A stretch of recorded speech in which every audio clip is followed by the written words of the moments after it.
jarang ada bizdev game cewek gitu kan. Oh, iya? Iya.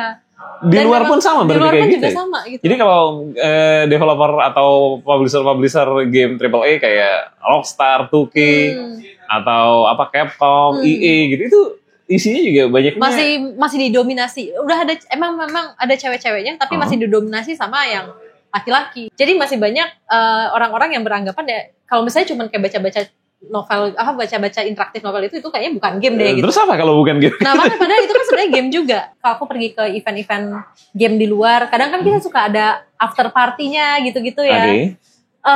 Sayangnya adalah sampai dengan detik ini pun aku masih banyak mendengar kasus-kasus yaitu tadi ya pelecehan terhadap wanita. Atau bahkan mereka juga kadang masih menganggap wanita sebagai objek gitu. Gizmo Talk Podcast by Gizmology.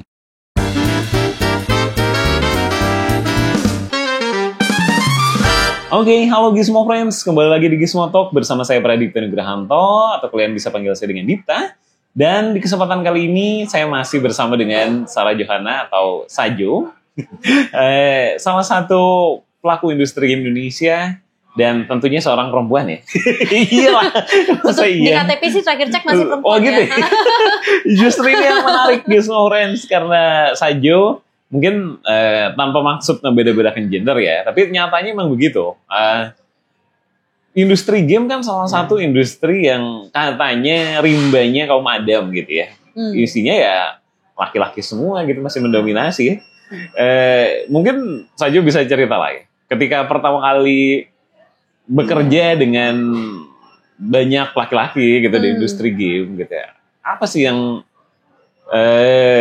dirasakan tuh gitu. Ini bekerja dengan gender yang berbeda kan mungkin preferensi ya. Tapi Sajo sendiri ngerasanya gimana? Pas pertama kali backstory ke 10 tahun lalu lebih ya berarti ya? Betul. Pertama kali join itu emang mungkin udah ada ekspektasi ya bahwa aduh ini game pasti isinya cowok-cowok nih. Yang pasti apalagi dulu kan baru lulus kuliah terus langsung masuk ke industri game gitu ya.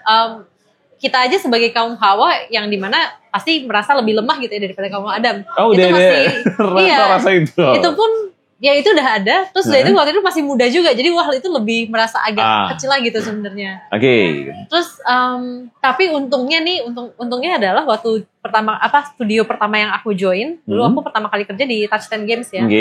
Itu lumayan banyak teman-teman perempuan juga gitu di situ. Oh, ya? Dan komposisinya berapa waktu itu? Tetap paling dikit sih. Jadi waktu itu kayaknya sekitar ada berapa ya kita? Mungkin Hastan awal-awal tuh nggak nyampe 20 gitu. Perempuannya mungkin 4 atau 5 mungkin. Kayaknya 4. Tapi paling nggak ada ini lah ya, ada segerombolan teman yang bisa diajak sharing bareng. Betul, gitu kali. Masih bisa diajak apa ya, istilahnya pergi makan bareng, ngobrol-ngobrol. Dan kebetulan juga salah satunya itu ternyata, bukan salah satu malah. 2 itu adalah programmer. Oh ya? Ya, dan itu langsung membuka, karena dulu kan kalau misalnya di kampus gitu ya, anak-anak IT juga kebanyakan laki-laki gitu loh. Pokoknya keluar dari kelas IT semua pakai ya semuanya cowok-cowok gitu ya yang keluar ya. Jadi emang kayaknya emang cewek dikit, terus pas ketemu di industri game, ternyata ada programmer cewek juga gitu. Nah, tapi ini enggak sih kalau di industri game khususnya gitu ya. Industri yang didominasi sama laki-laki, tadi Sajo udah setuju sama itu, terus menyiasatinya gimana gitu ketika tahu gue datang ini nih sebagai minoritas di sini gitu, terus menyeimbangkannya dengan para laki-laki yang mendominasi itu gimana? Wah, itu pertanyaan berat, karena bahkan ya sampai detik ini pun juga aku masih bukan mencari tahu jawabannya ya, kayak masih merasa kita nih masih harus lebih berusaha gitu. Karena untungnya adalah yaitu di tempat kerjaku sekarang kita nggak pernah ya, maksudnya nggak pernah kayak kalau misalnya cewek nggak bisa nih kayak punya posisi tinggi gitu nggak ada gitu di situ. Kalau nggak aku kayaknya nggak mungkin jadi head of marketing gitu di sini ya. Jadi untungnya di tempat kerjaku saat ini juga mereka nggak melihat gender gitu. Jadi pokoknya memang dilihat skill, kemampuan, pengalaman, experience gitu. Tapi ketika aku keluar, dan ini mungkin lebih ke pengalamanku kalau aku keluar negeri ya. Karena kan aku juga sering ke event-event B2B di luar negeri. Kayaknya 2 tahun lalu aku ke Taipei, terus ada satu orang yang bilang, wah kamu tuh cewek dan pergi-pergi meeting gitu. Biasanya tuh yang pergi-pergi meeting cowok gitu. Jarang ada bizdev game cewek gitu kan. Iya. Di luar pun sama berarti kayak gitu. Juga sama gitu. Jadi kalau developer atau publisher game AAA kayak Rockstar, 2K atau Capcom, EA gitu, itu isinya juga banyaknya masih didominasi. Udah ada memang ada cewek-ceweknya, tapi masih didominasi sama yang laki-laki. Gitu juga berarti sama. Iya, di luar pun juga sama gitu. Apa sih Sajo melihatnya sebagai seorang, kan Sajo player game juga ya, gamer juga, udah di industri lama gitu. Apa yang menurut Sajo ngerasa kalau industri ini tuh memang bukan tempat yang menarik buat perempuan kah? Atau gimana? Jadi bisa diisi banyak cowok di situ.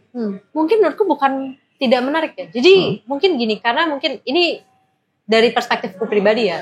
Karena kan memang awal-awal game itu waktu ada memang targetnya sudah untuk laki-laki gitu ya. Jadi target game itu biasanya gini, kalau nggak untuk anak-anak laki-laki. Tapi jarang banget ada game yang spesifik ditargetkan untuk perempuan. Kalaupun memang ada, mereka nggak mendapatkan exposure yang sama besarnya dengan game-game yang ditujukan memang untuk either laki-laki, umum atau anak-anak. Biasanya bahkan game-game untuk perempuan itu disamain sama game untuk anak-anak kayak Animal Crossing gitu misalnya. Tapi jadinya sekarang tuh masih banyak anggapan seperti itu. Padahal kadang kita yang cewek juga kita tuh mau main game dan kita punya uangnya nih. Kita punya uangnya untuk kita spend. Ini yang menarik juga. Kalau ngomongin spending power atau buying power gitu ya. Kalau dari analisis saja mungkin entah dari pengalaman pribadi atau bahkan mungkin syukur kalau udah ada risetnya gitu ya. Seberapa intensinya perempuan itu untuk membeli produk game itu emang seberapa sih? Wah, ini aku seneng ngomongin ini. Karena aku merasa aku salah satu target marketnya gitu ya. Mungkin zaman dulu, kenapa perempuan dulunya kapan nih? Dulunya era mungkin apa? Era apa ya? Era PlayStation 1 atau sebelumnya? Mungkin bahkan sekitar tahun 90-an gitu ya. Ketika game baru masuk gitu ke Indonesia ya. Dulu zaman-zaman PlayStation 1 gitu-gitu. Karena kan dulu itu perempuan masih tinggal di rumah gitu ya. Belum memiliki penghasilan. Mereka harus menjaga anak. Dibandingkan dengan zaman sekarang yang dimana pria wanita kita semua udah sama-sama harus kerja gitu ya. Untuk mencari uang. Karena gak bisa nih cuma suami doang yang cari kerja gitu ya. Dan mungkin juga yang wanita udah mulai ada waktu untuk bisa ya itu tadi buka handphone untuk main game. Dulu kan nggak bisa ya, jadi mau nggak mau harus duduk diem mainin PlayStation atau mainin Nintendo gitu. Sekarang kan yang para ibu-ibu pun udah bisa akses lewat HP. Ya, jadi sebenarnya yang wanita nih udah bisa bermain game juga dan populasinya juga udah mulai makin meningkat gitu ya jumlah orangnya. Nah tapi produknya ini yang belum sebanyak itu gitu. Produknya dalam artian ya game-gamenya gitu ya? Game yang dikhususkan untuk wanita. Jadi sebenarnya sekarang ini ya itu tadi udah mulai banyak wanita yang udah bisa cari duit sendiri dan mereka juga udah mulai punya akses ke untuk mainin game. Karena mereka udah nggak perlu mainin di PlayStation lagi, udah ada handheld console juga sekarang. Banyak banget kan. Banyak ya variannya, ada Steam Deck, ada ROG Ally, ada MSI Cloud dan lain-lain lah ya. Banyak banget lah. Jadi mereka ini sebenarnya udah bisa beli Nintendo Switch, udah punya uang untuk bayar game, tapi produknya ini nih, gamenya sendiri nih, jadi demand-nya ada tapi supply-nya belum sebanyak ekosistemnya padahal udah mendukung untuk itu ya? Iya. Oke. Nah kalau menurut saja potensinya di mana nih? Kalau ketika ada game-game yang memang atau produk-produk game gitu yang sebenarnya punya potensial kalau menyasar market perempuan, nggak hanya laki-laki gitu. Produk gamenya kalau seperti apa? Ini aku nggak mau suaraku mewakili seluruh wanita gitu lah ya, nggak mau mewakili seluruh gamer wanita. Jadi aku ini semua dari personal dari aku aja. Jadi kan aku kan ya itu ya, aku suka game-game kayak Harvest Moon gitu, yang nggak stressful. Karena aku mau game itu yang jadi sesuatu yang relaxing. Kalau abis kerja capek-capek, pengennya tuh yang game tuh santai aja gitu. Ya itu tadi macul-macul kayak apa kayak, atau mungkin game-game kayak visual novel gitu ya, yang cukup baca-baca aja. Atau mungkin kayak sekarang tuh banyak kayak game-game dress up gitu. Jadi pakai baju cantik-cantik gitu-gitu ya. Oke. Tapi kan pemikiran orang tuh kayak itu mah bukan game. visual novel tuh cuma baca-baca doang gitu, atau Oke, mungkin kayak ada ya? dress up gitu. Masih banyak yang maksudnya meremehkan gitu hal-hal seperti itu, karena buat mereka mungkin game itu harus sesuatu yang mekanik heavy gitu, atau game itu harus yang wah grafiknya harus kayak apa ya, yang beneran 3D high end banget gitu kan. Jadi masih banyak orang-orang yang beranggapan ya kalau misalnya cuma kayak baca-baca novel, baca-baca interaktif novel itu kayaknya bukan game deh gitu. Terus apa kalau bukan game? Nah, padahal itu kan sebenarnya game juga. Tapi itu sebenarnya game-game yang banyak pemain wanita dan aku sendiri juga cari. Oke. Tapi stigma tersebut yang membuat orang jadinya ya itu ya tadi berpikir bahwa hal-hal seperti itu bukan game, dan juga mungkin karena masih banyak game-game yang direkturnya atau yang membuat itu juga dari kaum pria, dan dimana mereka kan mungkin nggak ngerti bahwa ini loh sebenarnya yang dicari yang cewek-cewek ini yang kayak gini gitu. Gitu sih. Oke. Dari sekian banyak judul game gitu ya, yang Sajo pernah mainin, mungkin Gizmo Friends juga mempertanyakan itu. Emang ada ya game yang dirancang khusus untuk perempuan dan meledak gitu? Wah, ada. Apa tuh? Ini mungkin baru-baru ini ya, jadi dia gamenya baru keluar tahun lalu, dan dua-duanya baru keluar tahun lalu. Oke. Jadi ada satu developer di China, ini mungkin teman-teman Gizmo Friends yang perempuan ada yang main. Jadi ada satu developer China, dia itu namanya Paper Games. Dia bikin game yang mereka bilang ini tuh demografiknya women with money. Oke. Jadi cewek-cewek yang punya uang untuk di-spend. Udah sampai gitu Iya. Oke. Dan mereka juga memfokuskan developernya ini, timnya mayoritas wanita. Jadi ada 2 game, yang satu nggak tahu Mas Dita pernah denger juga, judulnya Love and Deep Space. Love and Deep Space. Love and Deep Space itu game mobile. Iya pernah dengar. Tapi karena aku nggak main game mobile, belum main otomatis. Jadi gamenya ini apa namanya ya? Dia kayak game dating sim juga, dan ada visual novel, dan sebenarnya dia first person shooter juga. Menarik ya, first person shooter tapi buat cewek. Tapi gamenya ini intinya kita karakternya itu ada companion yang adalah karakter prianya di dalam game, dan dia tuh ngebantu kita buat ngelawan musuh-musuh gitu. Jadi kita tuh bakal berusaha naikin statsnya dia supaya kita tuh bisa berantem bareng terus gitu. Itu dan kalau misalnya kita udah selesai berantem kan kita jadi ngumpulin resources ya. Resources itu kita pakai untuk ngedapetin tanda kutip memori-memori bersama dia. Jadi kita jadi unlock story gitu. Misalnya kita pergi ngedate sama dia dan lain-lain gitu. Padahal kan kayak mungkin kalau buat beberapa orang kayak apa sih cheesy banget. Wah, itu saat ini mereka dari game itu aja itu mereka dapat 11 triliun rupiah kalau nggak salah, hanya dalam waktu 1 tahun. Wow, itu numbers yang sangat besar loh. Iya, kemarin tuh kalau saya 1 bulan, jadi bulan Desember aja, datanya mereka dapat 9 juta USD hanya dalam 1 bulan. Oke. Wah, gila ya sebenarnya kalau gitu. Nah, tapi balik lagi ke Sajo nih, sebagai pekerja wanita. Kalau potensinya sebenarnya ada, menurut Sajo gitu, apa sih yang bikin para perempuan ini masih ragu-ragu untuk masuk ke industri game? Nah, mungkin satu masih ragu-ragu karena itu tadi ya, mereka masih melihat bahwa industri game ini masih male dominated gitu. Jadi mereka juga mempertanyakan, bahkan aku juga dulu mempertanyakan, ini ada tempat nggak sih sebenarnya buat aku di sini gitu ya. Sebenarnya aku bisa berkontribusi nggak sih di sini, dan apakah kalaupun aku punya ide kayak tadi ya gitu, misalnya kayak game Love and Deep Space yang dimana dia itu bahkan ada menstrual tracker di dalam game-nya. Iya. Jadi aku sekarang pakai itu juga. Jadi aku bisa masukin gitu kayak, aku datang bulan tanggal segini, nanti abis itu diingetin sama dia, ini udah mau mendekati tanggalmu nih. Yang dimana mungkin itu kan spesifik banget ya, game-nya untuk wanita berarti. Yang mungkin buat orang kayak, apa sih gak penting. Tapi aku pakai fitur itu. Nah, jadi, tapi kan untuk mereka bisa masukin fitur ke dalam game, berarti kan di atasnya mereka itu harus bisa meng-approve fitur tersebut gitu ya. Nah, apakah, maksudnya para developer wanita ini juga pasti kan berpikir, kalau misalnya aku menyarankan seperti itu, apakah ide aku akan diterima atau tidak gitu. Jadi, yang pasti sekarang pertanyaannya adalah, apakah industri ini udah ramah gitu ya untuk perempuan, baik itu bisa mendengarkan suara mereka atau bahkan juga bisa menerima mereka atau memberikan mereka tempat di mana mereka juga bisa berkreativitas lah di dalamnya. Emang dari pengalaman Sajo atau pengamatan Sajo lah setidaknya ya, ada kasus-kasus kayak gitu yang, atau pernah pengalaman misalnya, wah pernah nih waktu itu aku ngajuin ide ini dan ternyata ditolak, atau bahkan hal yang lebih tidak menyenangkan dari itu, misalnya sampai ke ya hal-hal yang tidak menyenangkan aja di tempat kerja gitu. Kalau di tempat kerjaku sih enggak ya. Tapi kalau misalnya kalau aku pergi ke event-event game di luar, kadang kan kita suka ada after party-nya gitu-gitu ya. Sayangnya adalah sampai dengan detik ini pun aku masih banyak mendengar kasus-kasus yaitu tadi ya pelecehan terhadap wanita, atau bahkan mereka juga kadang masih menganggap wanita sebagai objek gitu. Dan beberapa waktu kemarin awal tahun ini bulan Januari aku pergi ke Taipei Game Show. Nah sengaja aku waktu itu datang lebih awal karena mereka ada acara Women in Games Asia di Taipei yang baru mereka adakan pertama kali di sana. Dan waktu itu juga mereka mengadakan pertama kali karena aku sempat ketemu sama developer di sana juga.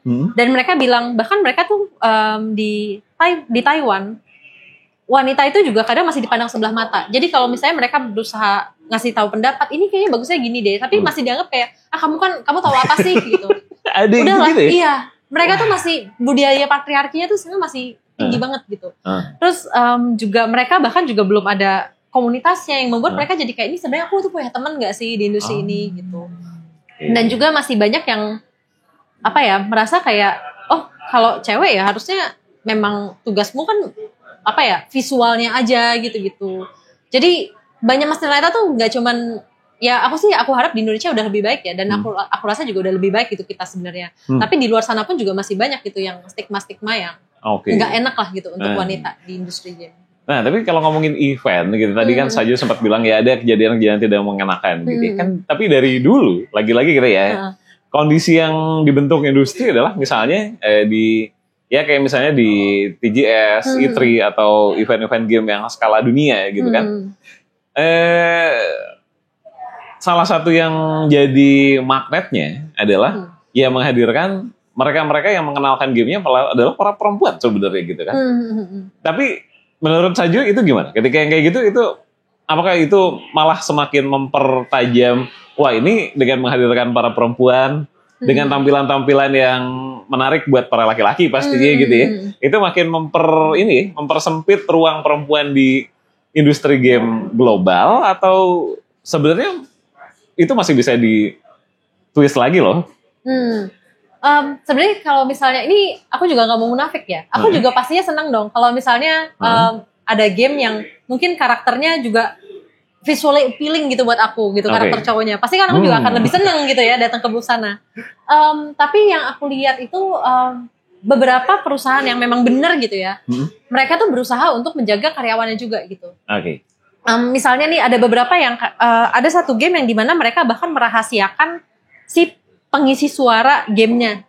Iya, jadi ini game-nya bahkan buat cewek-cewek sebenarnya. Dan jadi kan karakternya cowok-cowok. Dan itu tuh nggak jadi rahasia kan biar mungkin pemainnya juga nggak apa sih istilahnya yang kita tuh kayak mengimajinasikan bahwa kita tuh ngedate dengan orangnya, padahal kan pengisi suara sama karakternya itu kan dua entity berbeda gitu. Mereka cuma berperan, tapi mereka berusaha melindungi privasi si pengisi suaranya itu. Jadi kalau misalnya again kita kan nggak bisa memungkiri bahwa ya pasti ketika sesuatu lebih visually appealing buat kita ya pasti kita juga akan lebih memilih itu gitu ya. Itu kan hook awalnya. Tapi gimana caranya si developernya sendiri juga tahu batasannya juga gitu. Misalnya kayak oke, kita pakai SPG nih mungkin untuk mempromosikan gitu ya game-gamenya ya. Tapi di saat yang sama, ini kalau misalnya aku lihat di event-event luar ya, mereka pun juga ada batasan bahwa kalian nggak boleh sentuh gitu. Nggak boleh terlalu dekat. Foto pun juga ada batasannya, ada aturannya gitu. Jadi bukan berarti kayak mereka di situ terus kalian bisa berbuat sesuka kalian gitu. Kalian tetap harus menghargai mereka sebagai pekerja gitu. Mereka di sini menjalankan tugasnya mereka. Tapi mungkin nggak kalau di balik posisinya gitu atau saja bahkan punya mimpi gitu ya, menghadirkan atau membuat sebuah event gitu yang mungkin skalanya bisa kecil, bisa gede, tapi membalik itu gitu. Jadi yang kalau tadi kan saja udah mengakui juga kalau memang ada daya tarik laki-laki juga loh buat perempuan di industri game gitu. Jadi yang tadinya biasanya kan event-event game itu didominasi sama wanita-wanita yang memancing ketertarikan pria gitu. Mungkin gak sih menurut Sajo suatu saat entah Sajo yang mengeksekusi atau pihak lain ya, nantinya tuh justru laki-laki lah yang lebih banyak di situ yang memancing ketertarikan wanita, mungkin gak? Menurutku mungkin. Apalagi ya itu tadi ya sekarang setelah aku melihat yang tadi developer China itu mereka bikin game yang ditargetkan wanita. aku rasa itu membuka mata banyak perusahaan-perusahaan game lain bahwa ternyata demografis women with money ini ada gitu. Jadi harapanku mungkin nggak perlu sampai kayak wah jumlah wanita yang datang lebih banyak, tapi paling nggak aku pengen melihat ini seimbang gitu. Karena mau kita laki-laki perempuan kita sama-sama punya hak untuk bisa menikmati game gitu kan. Gitu. Jadi harapanku sih itu tadi, at least bisa seimbang lah. Ada rencana juga untuk mewujudkan itu? Mungkin kalau sampai rencana, wah apakah aku melakukan sesuatu gitu ya? Mungkin enggak, tapi pelan-pelan pun aku juga pengen, makanya aku juga kadang suka datang ke event-event luar gitu-gitu. Sebenarnya secara nggak langsung, aku ingin bisa memotivasi juga. Karena itu tadi ya, kadang kan yang wanita ini nggak mau masuk karena mereka nggak tahu aku tuh sebenarnya punya tempat di sini atau enggak. Jadi aku pengen secara nggak langsung ngasih lihat bahwa kalian tuh bisa, gitu. Kalian tuh ada tempat gitu di sini, gitu. Jadi biar mereka juga kayak, oh ternyata mungkin mereka jadi bisa lihat kayak punya role model lah, atau misalnya kayak Bu Riris gitu-gitu ya. Ya dimana mereka bilang, oh kok ternyata seorang ibu-ibu aja bisa nih jadi CEO studio game gitu kan. Itu kan pasti mereka akan merasa kayak, oh oke, berarti aku juga punya chance di sini.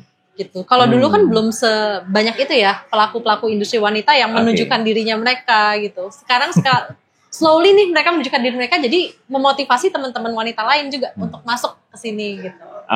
Nah tadi Saju ngomongin role model gitu. Sebenarnya siapa sih role model wanita di ranah industri game yang Saju look up banget?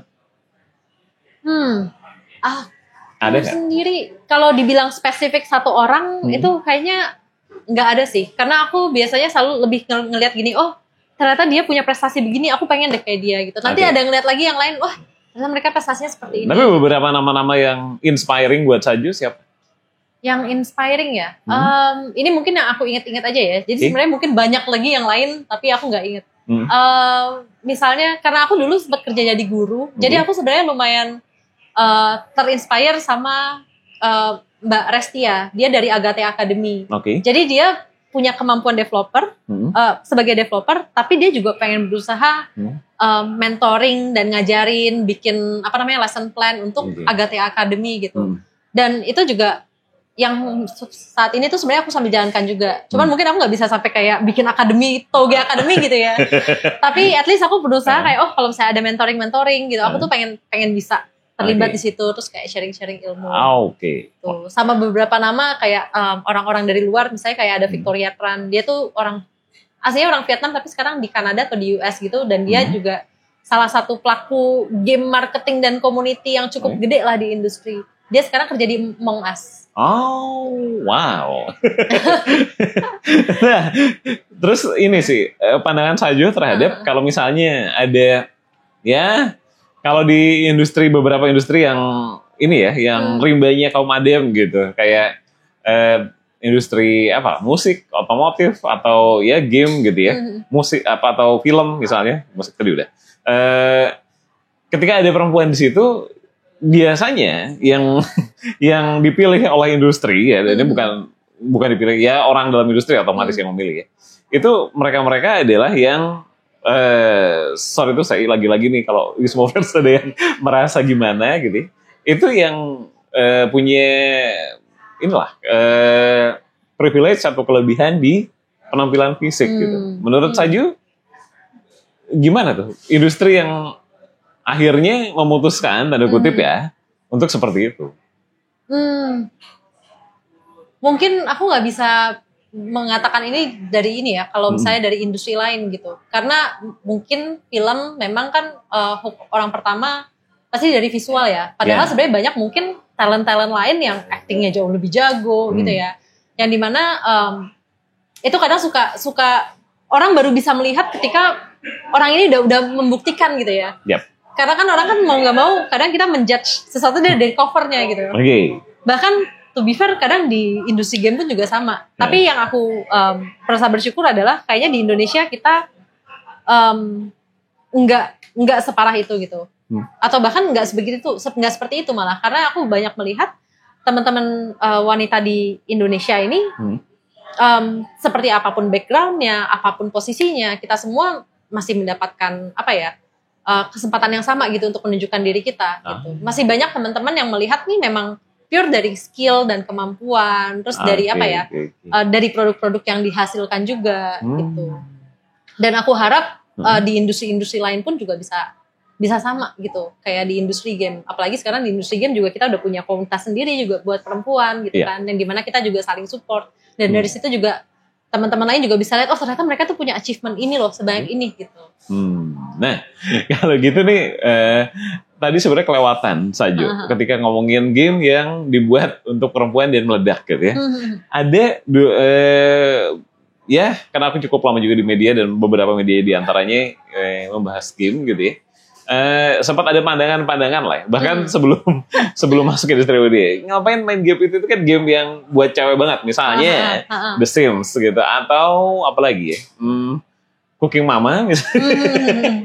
Nah itu menurut saya emang game-game seperti apa sih yang membuat kayak The Sims mungkin ininya ya, perspektifnya orang kan lu kayak main boneka di situ gitu. Nah itu kalau Sajo ngelihat kayak gitu emang apa sih itu sekedar perspektif orang aja, ejek-ejekan gitu, atau memang dari sananya game itu memang dirancang untuk ya mengambil atensi kaum hawa juga gitu. Sebenarnya itu tadi sih, karena orang stigmanya masih begitu kan, kayak main The Sims tuh ngapain sih, mendingan main rumah-rumahan boneka-bonekaan aja deh. Padahal kan The Sims kan yang main banyak banget gitu. Mungkin yang bikin The Sims juga kayak ya udahlah, nggak usah dengerin orang, mereka tetap duitnya masuk terus gitu ya. Atau misalnya tadi Cooking Mama gitu, itu kan juga sama, itu game yang ditujukan either untuk anak kecil, tapi karena untuk anak kecil jadi udahlah sekali aja, mungkin cewek juga suka masak-masak kali gitu. Padahal mungkin bisa jadi ada game yang lebih kompleks gitu ya, kayak mekanik masak-masaknya. Tapi kan buat beberapa orang ngapain sih, game kan harusnya berantem, harusnya racing gitu. Jadi stigma-stigma yang seperti itu yang mungkin membuat, ya itu tadi ya, jadi game buat wanita nih akhirnya kurang mendapatkan exposure gitu. Padahal again tadi, kita nih bisa spend money juga, kita gak kalah gitu sama yang kaum Adam, kita juga punya uang untuk bisa beli game yang kita suka gitu. Jadi aku sih sebenarnya berharap misalnya nih nanti di event-event besar kayak itu udah nggak ada ya. TGS. Misalnya TGS atau mungkin Summer Game Fest gitu. Sekarang kan Summer Game Fest aku rasa masih didominasi sama game-game yang ditujukan either untuk general atau untuk kaum Adam gitu. Aku harap sih kedepannya bisa balance gitu. Jadi misalnya tadi ya game-game yang kesannya cuman kayak mainan rumah-rumahan gitu, atau mungkin cuma masak-masakan, kita juga bisa di-feature di situ. Gitu. Karena mungkin buat beberapa orang atau mungkin untuk mayoritas kaum Adam itu kayaknya bukan game. Padahal buat kita yang wanita loh, kita bakal spend berapapun gitu untuk mainin game ini gitu. Bahkan kalau di hardware sebenarnya udah mulai ada lah ya. Aksesori-aksesori yang kayaknya menyasarnya perempuan banget gitu kan. Udah mulai kan.